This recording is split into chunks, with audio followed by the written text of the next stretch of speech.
Pendant plus de 1000 ans, la France a vécu avec un roi au sommet, un roi au-dessus, un roi qu'on ne discutait pas. Et puis un jour, quelque chose s'est brisé, pas dans le sang, pas dans le chaos, mais dans les esprits.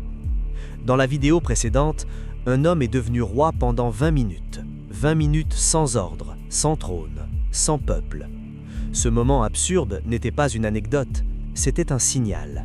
Parce qu'après ce roi invisible, la France va tenter une dernière expérience, garder un roi sans vraiment y croire.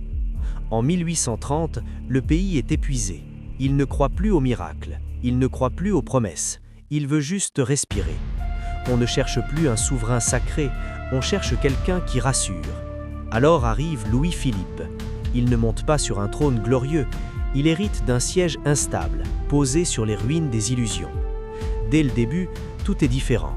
Pas de sacre grandiose, pas de geste divin. Louis-Philippe n'est pas roi de France, il devient roi des Français. Ce détail change tout. Le pouvoir ne descend plus du ciel, il vient en théorie du peuple, et ce qui est donné peut être repris. Louis-Philippe le comprend très vite.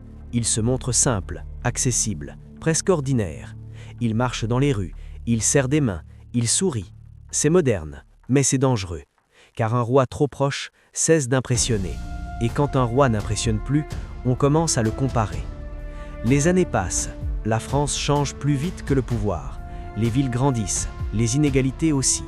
Le roi gouverne, il administre, il équilibre, mais il n'incarne rien. Et un pouvoir qui n'incarne rien devient fragile. Peu à peu, une idée s'installe. Pas une colère, pas une haine, un doute. Pourquoi lui? Pourquoi cette fonction? Pourquoi encore un roi? La monarchie n'est plus une évidence, c'est une option parmi d'autres. En 1848, les rues se remplissent à nouveau. Mais l'ambiance n'est plus la même.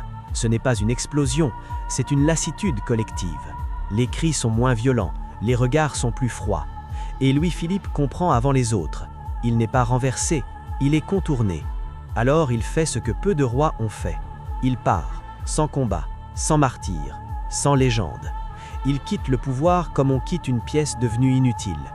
Et là, quelque chose d'inédit se produit. Personne ne réclame un autre roi. Personne ne se lève pour défendre le trône. Le silence est total, et ce silence est plus puissant que n'importe quelle révolution. La monarchie française ne meurt pas ce jour-là. Elle meurt quand plus personne ne pense qu'elle est nécessaire, quand elle cesse d'être désirée. Ce que Louis XIX a vécu en 20 minutes, Louis-Philippe l'a compris en 18 ans. Le pouvoir n'est pas éternel, il dépend de ceux qui l'acceptent. Et après les rois héréditaires, après les rois choisis, la France va tenter autre chose. Un homme élu, un empire moderne, un nouveau Paris. La suite de l'histoire commence ici.